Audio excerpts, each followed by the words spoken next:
For 12 years. My parents told everyone I stayed close because I wanted their money. Every grocery bag I carried, every doctor's appointment I attended, every holiday I organized. They called it an investment. If there wasn't an inheritance, my mother often said, you wouldn't be here. My brother believed her. My sister repeated it to every relative. Eventually, even family friends looked at me with suspicion. I stopped defending myself. Because I knew one thing. The truth doesn't become stronger because you argue louder. Then my father passed away. Everyone expected his lawyer to read a normal will. Instead, he opened a sealed envelope, looked directly at me, and said, "Your father asked that this letter be read before anyone learns who inherits his estate." The room fell silent. My brother smiled confidently. My sister crossed her arms. My mother looked relieved. They all believed the letter would finally prove they had been right about me. None of them knew. My father had spent years secretly writing down everything he saw, every sacrifice, every visit, every act of kindness no one else noticed. By the time his final letter was finished, the inheritance no longer mattered, because the truth was worth far more than money.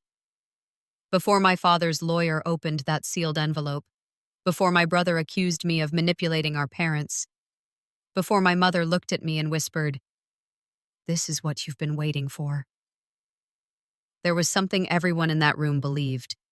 They believed I had spent the last 12 years earning an inheritance, not through hard work, not through love, but through strategy. According to my family, every meal I cooked, every doctor's appointment I attended, every birthday I organized, every weekend I spent with my parents, was part of a plan, a long investment, one that would finally pay off when my father died. They couldn't have been more wrong.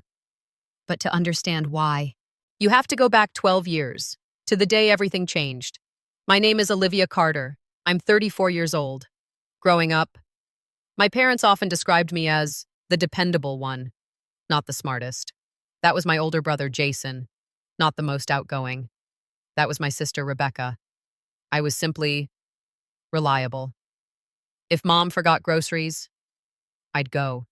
If dad needed help repairing the fence, I'd be outside before he asked. If grandma needed someone to drive her to appointments, everyone already knew who would volunteer. Back then, I thought being dependable was something my parents admired. Years later, I realized they had confused dependability with availability, because once people become used to your kindness, they often stop seeing it as kindness. They start seeing it as your responsibility. After university, I accepted a marketing position at a large company in the city. The salary was good, the opportunities were even better. Within 5 years, I had my own apartment, a management position, and enough savings to finally start planning the future I'd dreamed about. Everything seemed to be falling into place. Then, one phone call changed everything. I was sitting in a conference room preparing for an important client presentation. My phone vibrated 3 times. It was my mother. I ignored it. A minute later, she called again. Then again. Something felt wrong. I quietly stepped into the hallway. "Mom?" She was crying. "It's your father." "What happened?" "He collapsed at work." For a second, I couldn't breathe. Dad survived. But the diagnosis wasn't what anyone expected, a serious heart condition. The doctor was honest. With treatment, he can live many more years. But his lifestyle has to change completely. No more 12-hour workdays, no more heavy lifting, no more pretending stress didn't exist. He would need regular monitoring, frequent appointments, medication, someone to help him adjust. The doctor looked around the room. This isn't something one person should handle alone. I immediately looked at Jason. He lived 3 hours away. Rebecca lived even farther. Both had successful careers, good incomes, large homes. I assumed we'd make a plan together. Instead, Jason cleared his throat. "I travel constantly." Rebecca nodded. "My schedule's impossible." Mom looked exhausted. Then all 3 of them turned toward me. without saying a word. They didn't have to. I already knew what they were thinking. A week later, I made the hardest decision of my life. I asked my company if I could transfer to a smaller regional office closer to my parents' town. The promotion I had been working toward disappeared overnight. The salary dropped. My apartment lease ended early. Friends told me I was making a mistake. "You're giving up everything," one coworker said. I smiled politely. "No, I'm choosing something else." Moving back wasn't glamorous. I rented a small apartment only 15 minutes from my parents' house. Every morning before work, I'd stop by, make sure Dad had taken his medication, check his blood pressure, help Mom with groceries, then drive to the office. After work, I'd return, cook dinner, review medical paperwork, fix whatever needed fixing around the house. Sometimes I didn't get home until nearly 10 at night. It became my routine, not because anyone asked me to, because they were my parents. At first, Dad thanked me constantly. "I don't know what we'd do without you." Mom hugged me every Sunday. "We're lucky to have you." Those words meant everything to me. I never expected anything in return. Not money, not recognition, certainly not an inheritance. I simply wanted more time with them, time we'd nearly lost. About a year later, Dad's health stabilized. The medication was working. He started walking every evening. His doctors were pleased. Life finally felt normal again. Then, something unexpected happened. Dad retired. At first, everyone celebrated. We organized a small family dinner. Jason drove in for the weekend. Rebecca brought dessert. We laughed about old memories. It felt like the difficult chapter of our lives had finally ended. Until Dad mentioned updating his will. The room instantly changed. Jason jokingly asked, "So, who's getting the fishing boat?" Rebecca laughed. "I just want Mom's antique clock." Everyone smiled. Everyone except Mom. She quietly looked toward me, then said something I'd never forget. "Olivia doesn't need to joke. She's already putting in the work." The room became silent. I frowned. "What does that mean?" She shrugged. "Oh, come on. You spend more time here than anyone." Jason chuckled. "Mom's saying you've got the inside track." Rebecca laughed too. "I guess visiting pays off." I forced a smile. "I visit because you're my parents." Dad didn't laugh. He simply looked down at his plate.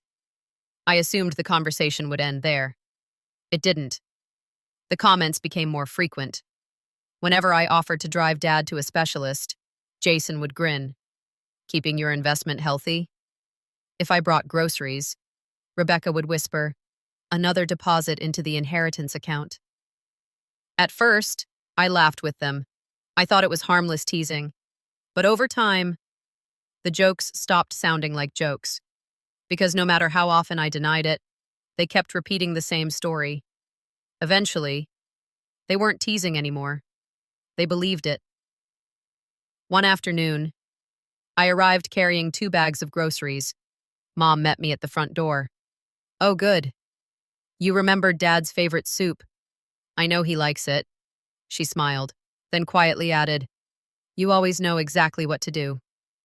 I smiled back. "I've had a lot of practice." She looked at me for a long moment, then asked, "Olivia, if your father and I had no money, would you still come this often?" The question hit me like a punch. I actually laughed, because I thought she was joking. She wasn't. Her face remained completely serious. I slowly placed the grocery bags on the kitchen counter. "Mom, are you really asking me that?" She folded her arms. "I just want an honest answer." I stared at the woman I'd spent the last year helping almost every single day, then quietly replied, "If you had nothing, I'd probably come even more." She didn't answer. She simply nodded. But something in her expression told me she hadn't believed a single word I'd said. And from that day forward, the suspicion that had started as harmless family jokes would slowly become the story my parents told everyone they knew. After my mother's question, I couldn't stop thinking about it. If your father and I had no money, would you still come this often? For days, those words echoed in my mind, not because they hurt, because they revealed something I had never imagined. My mother genuinely believed my love needed a financial explanation. I told myself she was just frightened. Dad's illness had changed all of us. Fear makes people suspicious. Or at least, that's what I wanted to believe. The next few months settled into a familiar rhythm. Every Tuesday morning, I drove Dad to his cardiologist. Every Thursday, I picked up prescriptions.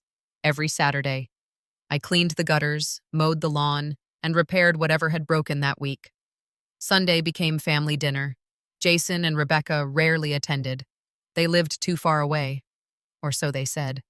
When they did visit, they often stayed only long enough for lunch before leaving again. No one criticized them.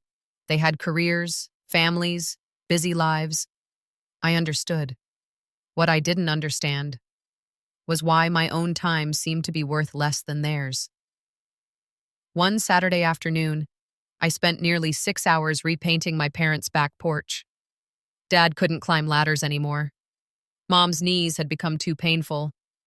By sunset, the porch looked almost new.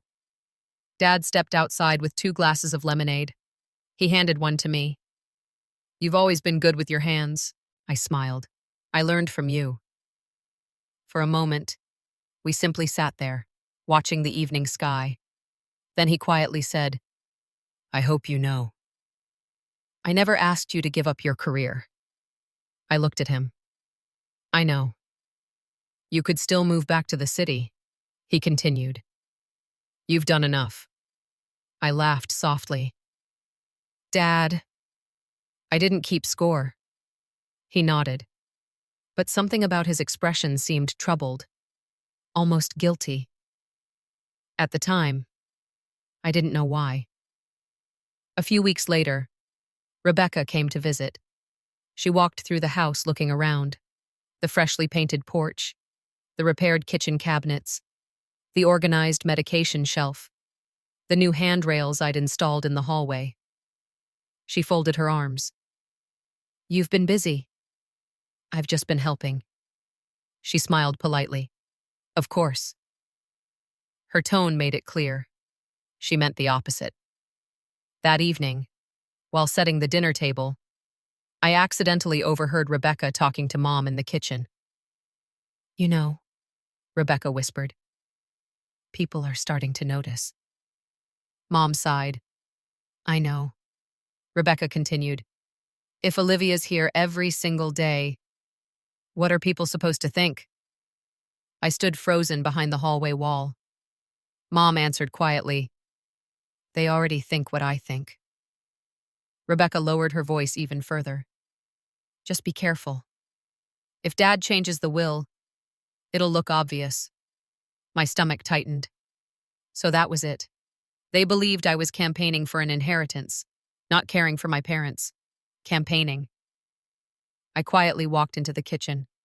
Neither of them realized I'd heard everything. "Can I help with dinner?" Mom smiled. "We've got it." Rebecca looked at me for a moment, then casually asked, "So, has Dad ever talked to you about his estate?" I almost laughed. "No, he hasn't." She nodded slowly. "Interesting." "What is?"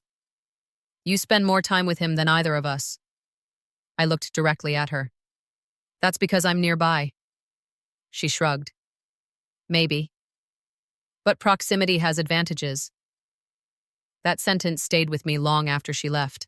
Not because it was cruel, because she truly believed it. In her mind, love and opportunity were the same thing. She couldn't imagine one without the other. Months passed. Dad's health improved enough that he started volunteering twice a week at the local community center. He loved talking to people, helping with small repair projects, teaching teenagers how to restore old furniture. It gave him purpose again. One afternoon, I stopped by to pick him up. As we walked toward the parking lot, an elderly volunteer smiled at me. "You must be the daughter." I've heard wonderful things. I laughed. Hopefully only the good ones. She looked confused. Your father says you're the reason he never feels alone. I glanced at Dad. He smiled but said nothing.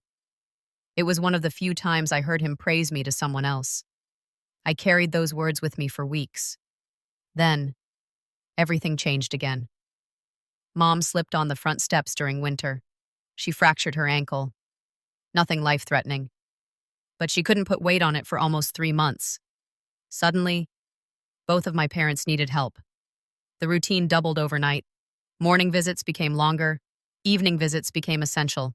I cooked meals in advance, organized medication schedules, took Mom to physical therapy, helped Dad keep track of his medical appointments. Some nights, I didn't get home until almost midnight. One evening, my manager called me into his office. Olivia, we need to discuss your availability. I already knew what was coming. You've declined every promotion we've offered. I know. You've turned down travel assignments. Yes.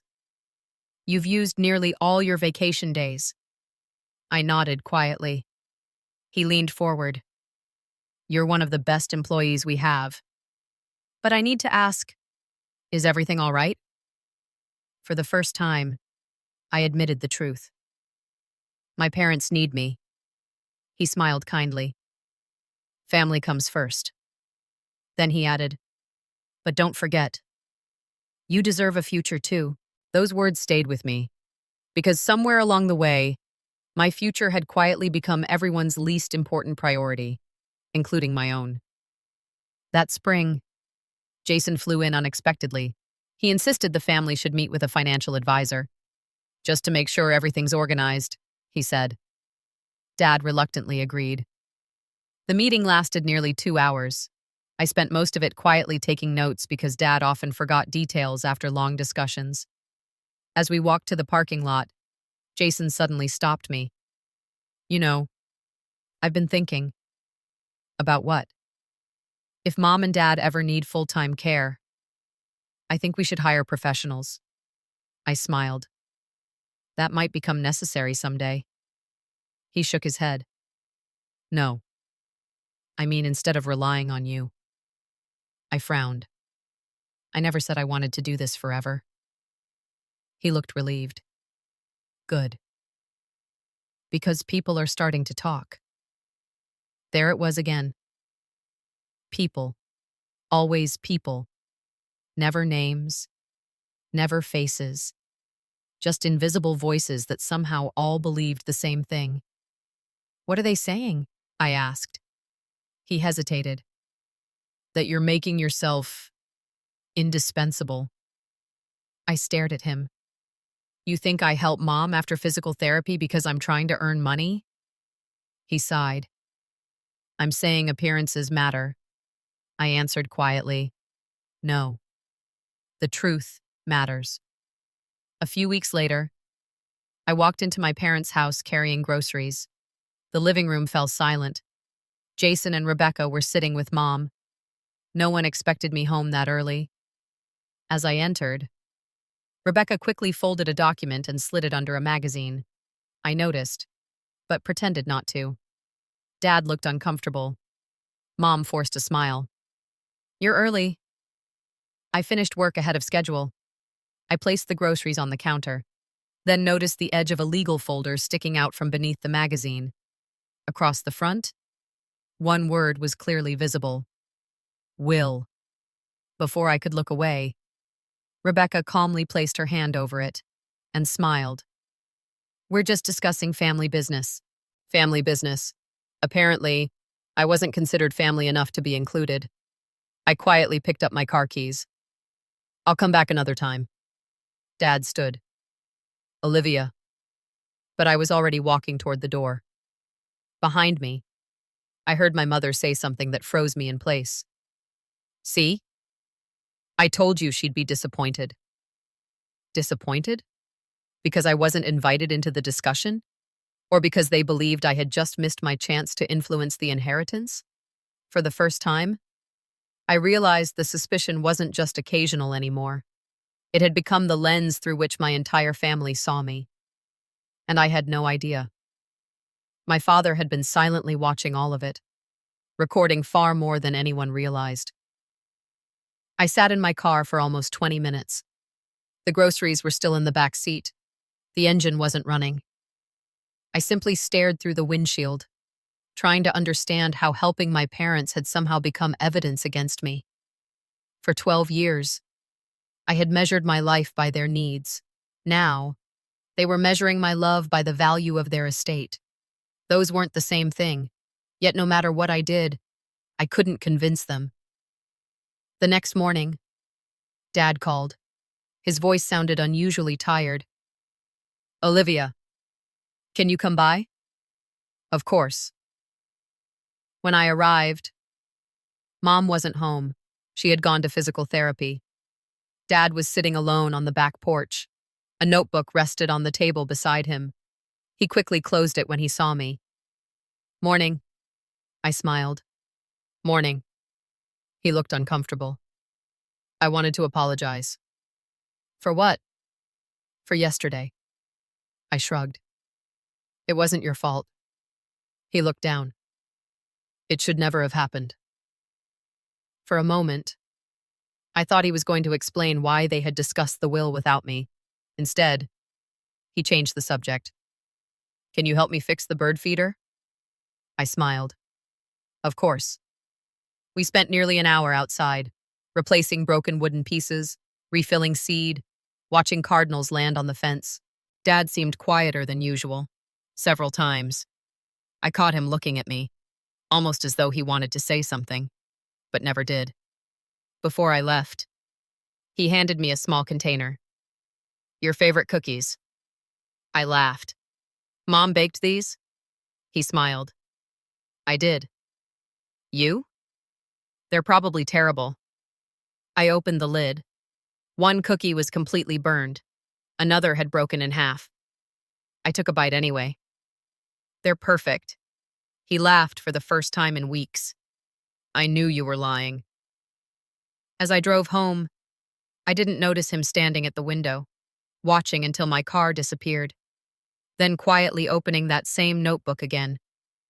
At the time, I had no idea what he was writing. Years later, I would learn it was the first page of a journal that would change everything. Life moved on. The accusations didn't. They simply became quieter, sharper, more believable. At family dinners, Jason would casually ask, "So, Olivia, how many hours did you spend here this week?" Before I could answer, Rebecca would grin. "Don't ask. She'll send us an invoice."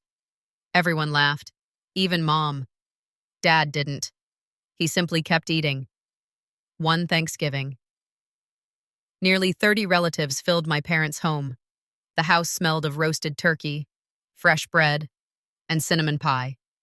For a few hours, everything felt normal. Children ran through the hallway. Old family stories filled the dining room. I almost believed we could have one peaceful holiday. Then Uncle Martin raised his glass. "To family." Everyone smiled. He continued. "And to Robert and Evelyn. For raising 3 successful children." Jason nodded proudly. Rebecca thanked him. Then Uncle Martin looked toward me. "And Olivia, you've certainly made yourself indispensable around here." Several people laughed. I forced a smile. "What does that mean?" He shrugged. "You know, if I were in your position, I'd probably stay close too." The room became awkwardly quiet. I looked around the table. No one corrected him.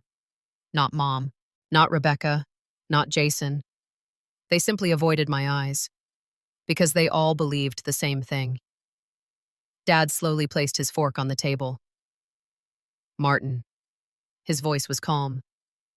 "Olivia has helped us more than any of us deserve." For a brief second, hope returned. Then Uncle Martin laughed. "I'm sure. But let's not pretend she's doing it for free." The words landed like a slap. I waited, certain my parents would finally defend me. Mom sipped her tea. Jason looked down at his plate. Rebecca quietly cut another piece of turkey. No one spoke. Their silence hurt more than the accusation itself. I quietly stood. I'm going home. Mom frowned. We haven't had dessert. I've lost my appetite. Dad stood too. Olivia. I smiled gently. It's okay. No, he replied. It isn't. But he didn't stop anyone. He didn't tell Uncle Martin he was wrong. He didn't tell the family the truth. He simply watched me leave. That night, my phone rang. It was Dad. I'm sorry, he said immediately. You shouldn't have heard that. I've heard worse. There was a long silence. Finally, he asked, Why do you keep coming back? The question caught me completely off guard. What? You could walk away. You have your own apartment, your own job, your own life. So why do you stay? I answered without thinking. Because you're my father. And Mom is my mother. I don't need another reason. He didn't speak for several seconds, then quietly whispered, Thank you. It was the last thing he said before ending the call. The following spring, Dad's health began declining again. Nothing dramatic, just small changes. He tired more easily, forgot conversations, walked slower. His cardiologist adjusted medication several times. Eventually, the doctor recommended limiting stress as much as possible. That became nearly impossible, because arguments about money started happening more often. Jason wanted Dad to sell the family house. Rebecca believed they should move into assisted living immediately. Mom resisted both ideas. Every discussion ended the same way, with everyone looking at me. What do you think, Olivia?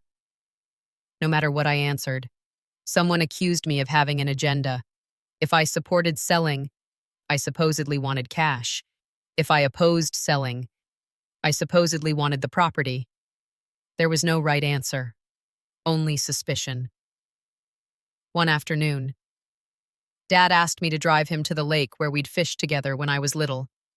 We sat on the old wooden dock, watching the water ripple in the afternoon sun. After almost an hour, he reached into his jacket pocket, removed the same small notebook I'd seen months earlier. He wrote something, closed it, then smiled. You know, I've been keeping notes. I laughed. About what? Oh, just things I don't want to forget. What kind of things?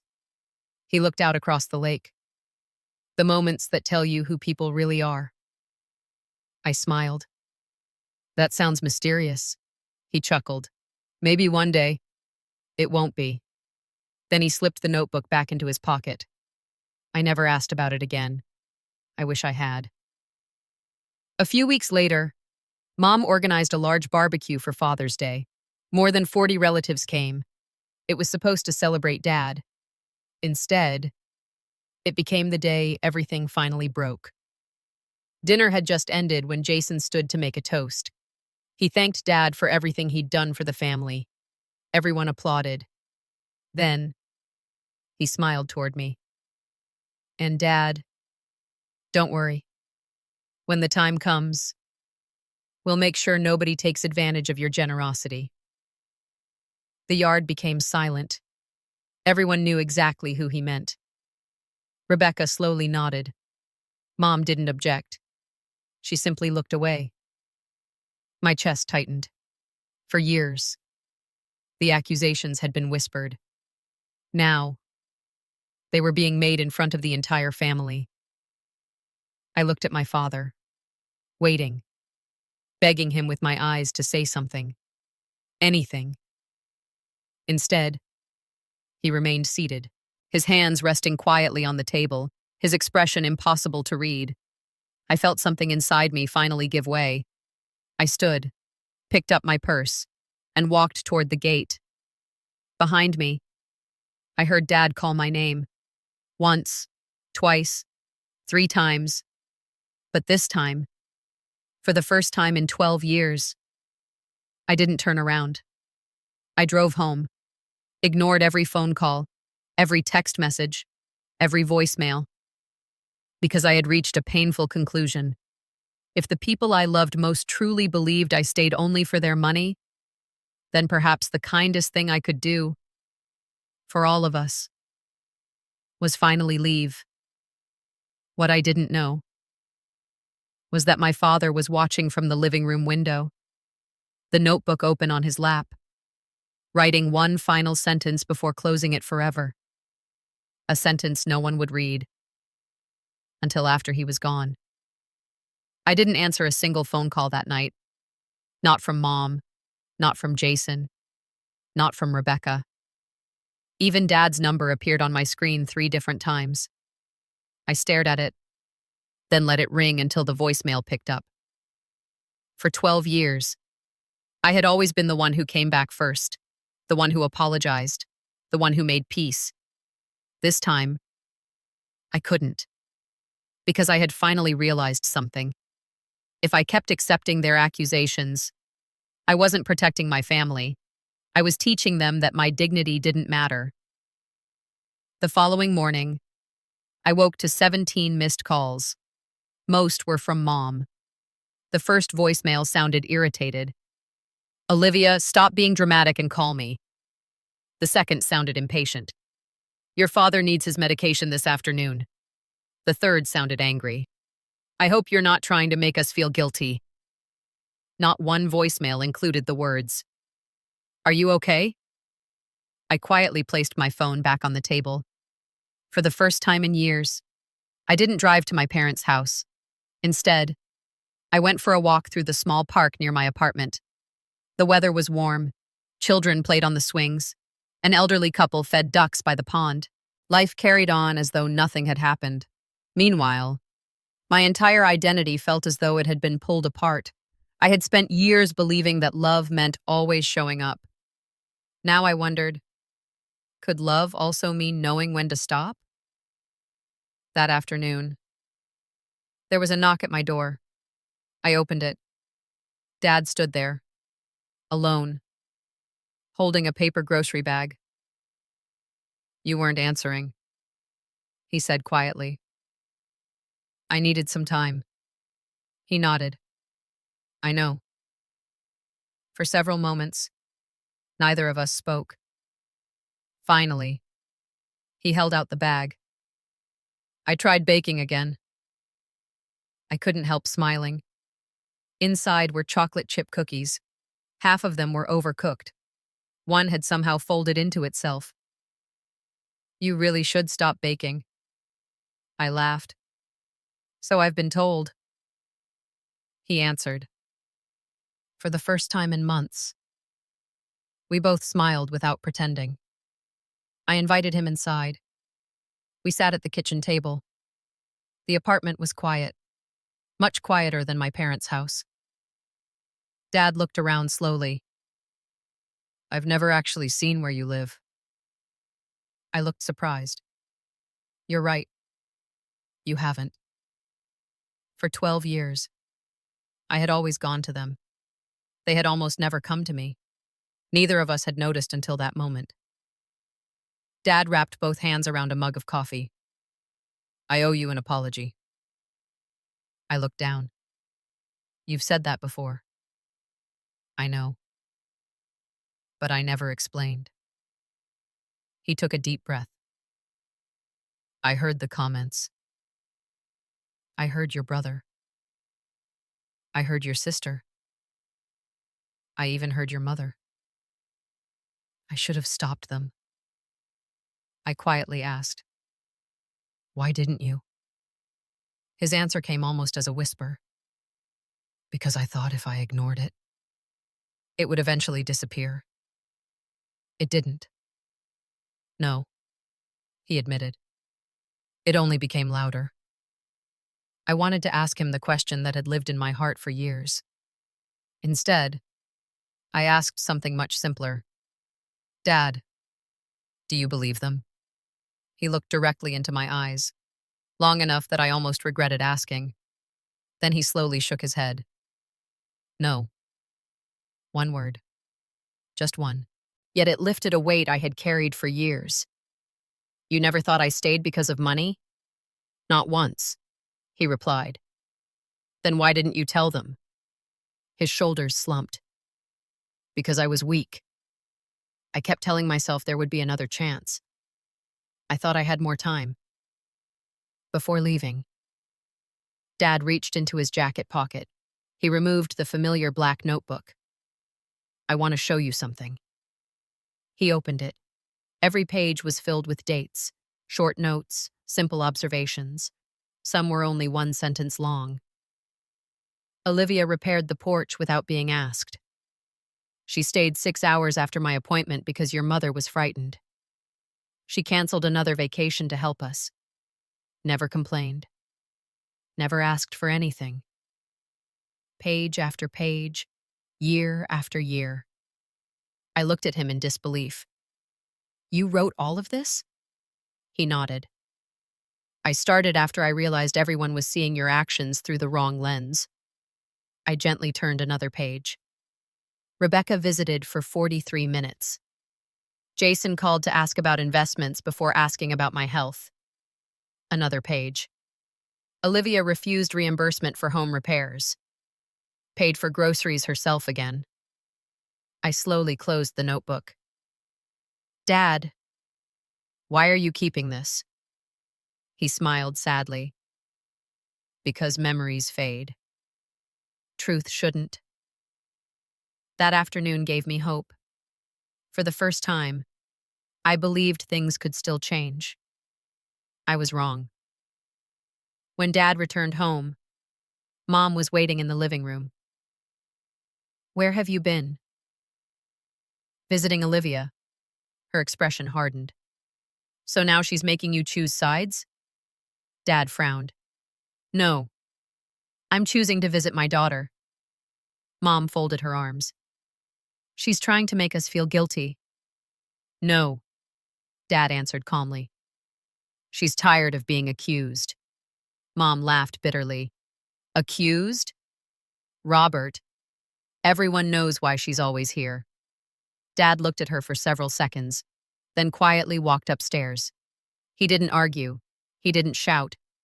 But something inside him had begun to change. Over the next several months, I visited less often. Not because I stopped loving my parents, because Dad insisted. Live your own life, he told me. If we need help, we'll ask. So I accepted extra responsibilities at work. I completed certification courses I'd postponed for years. I even began mentoring younger employees. For the first time in over a decade, I started imagining a future that belonged to me.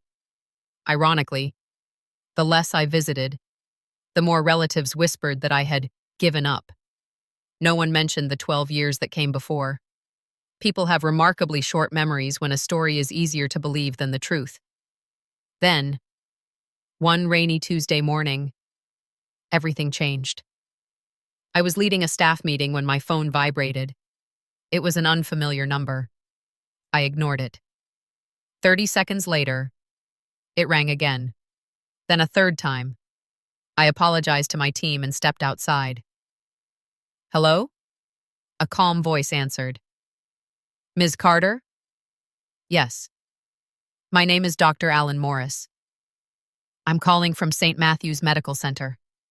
My heart immediately began racing. Is my father all right? There was a brief pause. I'm afraid your father suffered a severe cardiac event early this morning.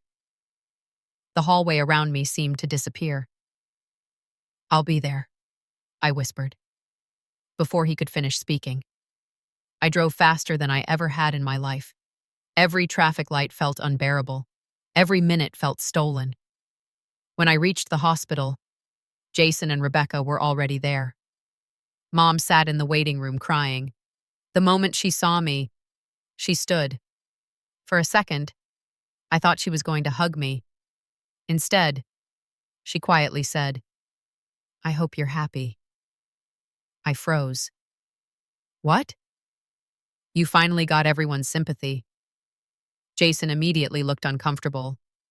Mom, but she continued. You stopped visiting.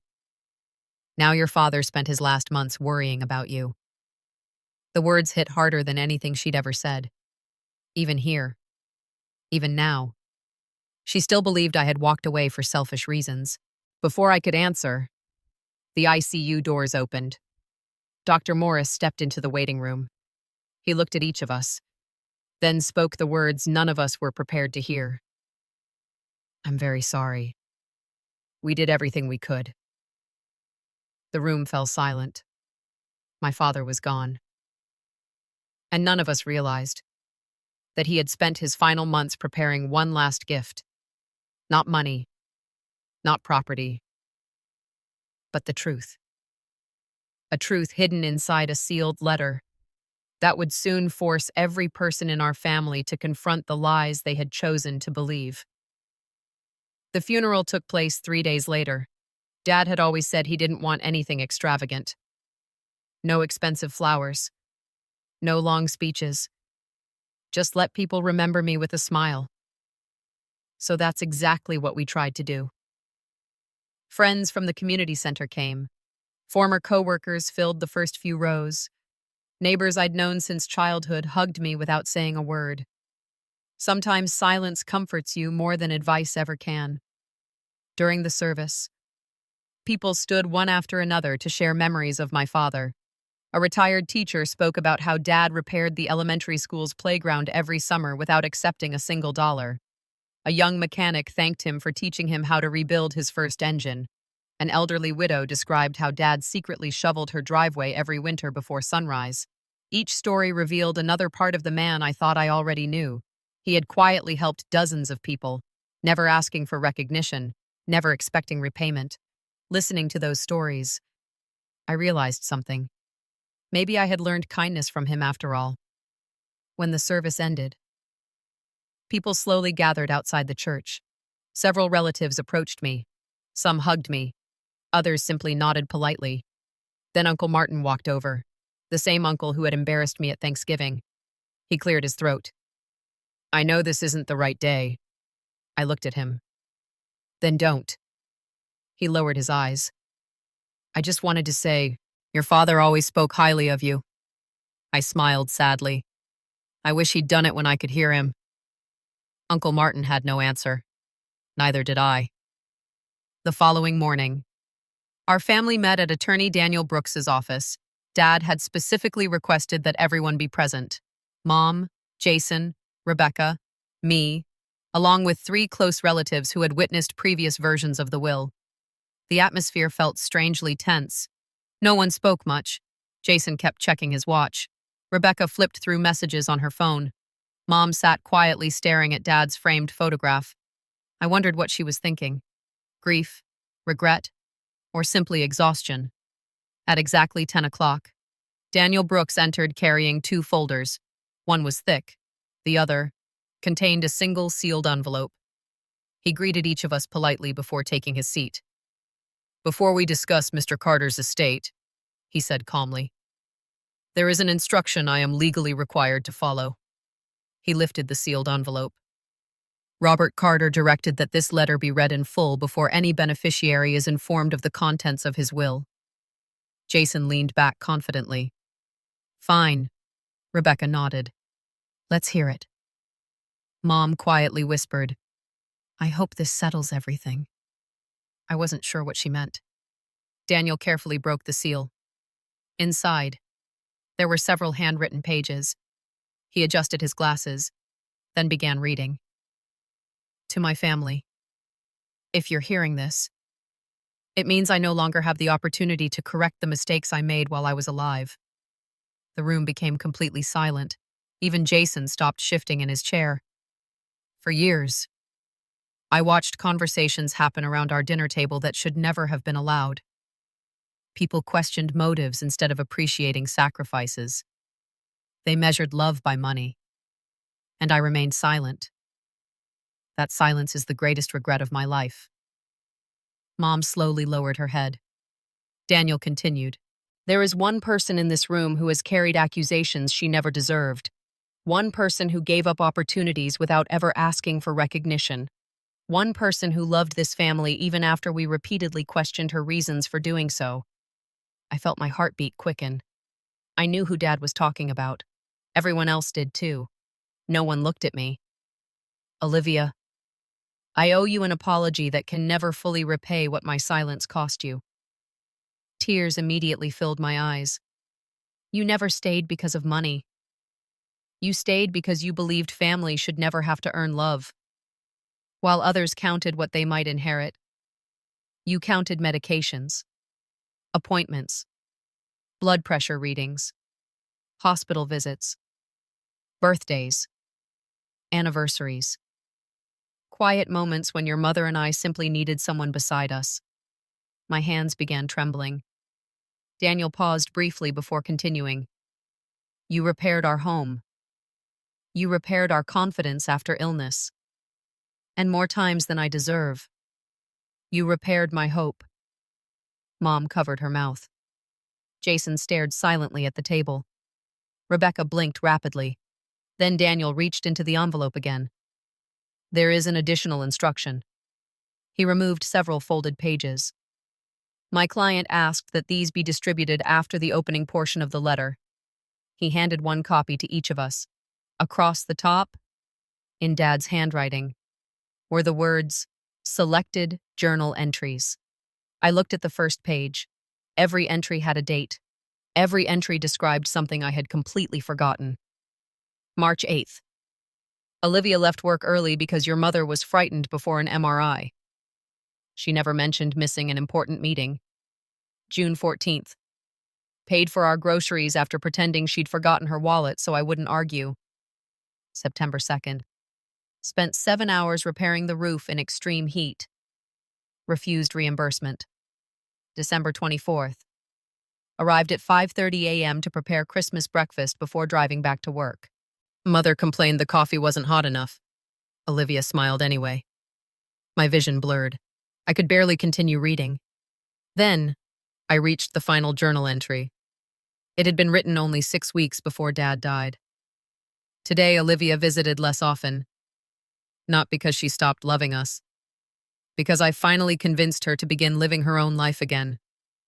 If anyone ever claims she abandoned this family, know that I personally asked her to stop sacrificing her future for mine. The room fell completely silent. Mom slowly looked toward me. For the first time in 12 years, there was no suspicion in her eyes, only shock. Daniel quietly folded the remaining pages. There is one final section of Mr. Carter's letter. He looked around the room before speaking. I believe this is the most important. He unfolded the last handwritten page. My father's final words waited there. Words that none of us had heard before. Words that would not only decide his estate, but permanently change the way our family remembered the last 12 years. No one spoke. The only sound in the room was the quiet rustle of paper as Daniel Brooks unfolded the final page of my father's letter. He looked around the room, then began reading. If you have reached this part of my letter, then you already know the truth I should have defended while I was alive. I watched people question Olivia's heart because it was easier than admitting they hadn't offered the same sacrifices. That failure belongs to me more than anyone else. I was the father. It was my responsibility to protect my daughter. Instead, I kept believing there would be another family dinner, another birthday, another chance to speak. Life did not give me that chance. Daniel paused. His own voice had become heavier. Then he continued. If there is one lesson I hope my family remembers, it is this. Silence protects the wrong person. Every time you stay quiet while someone kind is falsely judged, you become part of the lie. The room remained completely still. No one dared interrupt. My father had one final message for each member of the family. Daniel looked toward my mother first. Evelyn, you spent years believing fear was wisdom. You convinced yourself that questioning Olivia's love would somehow protect our future. Instead, you pushed away the child who asked for the least and gave the most. My mother's shoulders began shaking. She covered her face with both hands. For the first time since Dad's funeral, she didn't try to defend herself. Daniel turned the page. Jason. Success is measured by more than promotions and investments.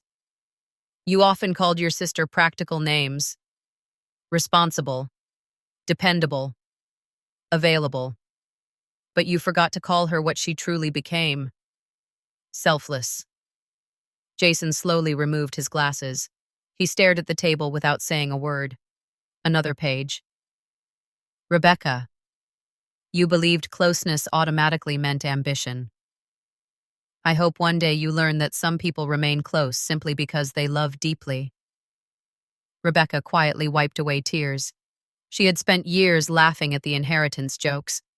Now, she couldn't even lift her head. Finally, Daniel looked directly at me. His expression softened. Olivia, you spent 12 years trying to prove something that never should have required proof. Please stop. The people who truly know your heart never needed convincing. And the people who refuse to believe you would never have been persuaded by another sacrifice. Live your life. Travel.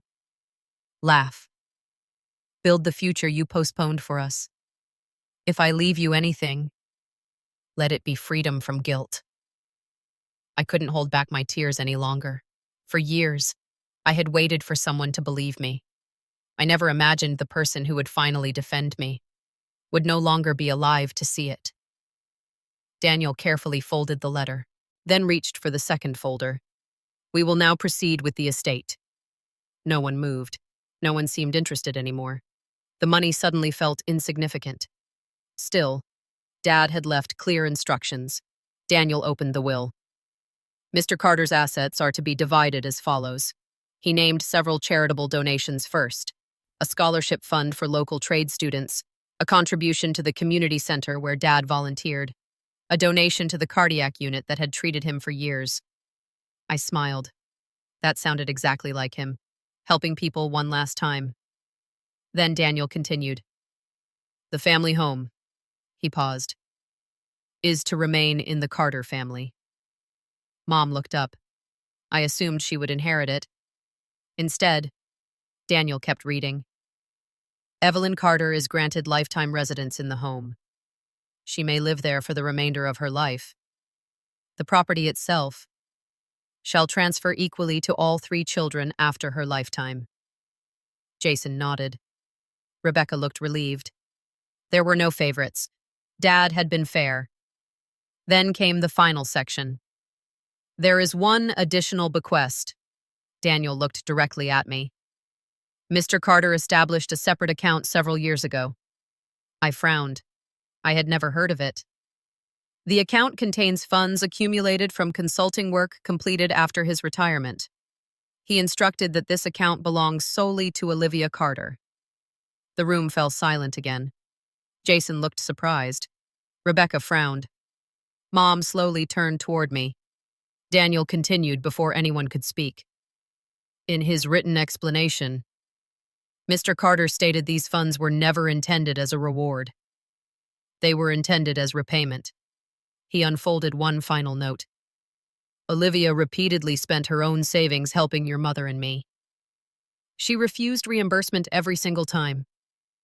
This account represents only a small portion of what she sacrificed financially. It can never repay 12 years. But perhaps it can help her begin the future she postponed. I immediately shook my head. I don't want it. Daniel smiled gently. I expected you to say that. He opened another page. If Olivia refuses, tell her this. For once, please allow your father to help you. The room filled with quiet laughter through tears. That sounded exactly like him, stubborn until the very end. The meeting ended without arguments, without shouting, without anyone contesting the will. Not because they couldn't, because there was nothing left to dispute. Dad hadn't based his decisions on emotion. He had based them on years of written observations. His journal had become evidence. His final letter had become the truth. Outside the attorney's office, Jason stopped me. I owe you more than an apology. I looked at him. I spent years judging you. I thought you stayed because you expected something. He swallowed hard. The truth is, I stayed away because I knew I wasn't doing enough. His honesty caught me off guard. I told myself you must have an ulterior motive, because accepting your kindness would have forced me to face my own excuses. For the first time in years, my brother hugged me, not out of obligation, not because someone was watching, because he meant it. Rebecca found me a few minutes later. She held a small envelope. I found this in Dad's desk after the funeral. She handed it to me. Across the front, in Dad's handwriting, were the words, "For Olivia, only open when you're ready." I waited until I got home, then carefully unfolded the letter inside. It wasn't long, only a single page. Dear Liv, do you remember teaching me how to use a smartphone? I laughed through my tears. He had been hopeless with technology. You told me something I'll never forget. You said, people don't need expensive gifts. They just need someone who answers when they call. You answered every call I ever made, even the ones I never spoke out loud. Thank you for being the daughter every father hopes to deserve. Love, Dad. I cried harder than I had at his funeral, because for the first time, I realized something. He had seen everything, every sacrifice, every silent disappointment, every act of kindness I believed had gone unnoticed. Nothing had been invisible. 6 months later, I finally did something Dad had asked me to do. I traveled, not somewhere expensive, just a quiet cabin beside a lake, the same lake where we had fished together. I brought his journal with me. Each evening, I read a few pages, not because I needed proof anymore, but because it reminded me of something important.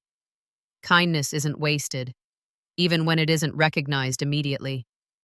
Sometimes, the person who understands your sacrifices says nothing while they're alive. Sometimes, their gratitude arrives later than you hoped. But genuine love leaves evidence. It appears in remembered moments, in handwritten pages, in lives quietly changed. And sometimes, in one final letter that tells the truth after years of silence. As I closed Dad's journal for the last time, the sun disappeared behind the lake. A gentle breeze moved across the water. I smiled. Not because I had inherited money, but because I had finally inherited something far more valuable, the certainty that I had been loved, the certainty that I had been seen, and the freedom to stop proving a truth that never needed defending.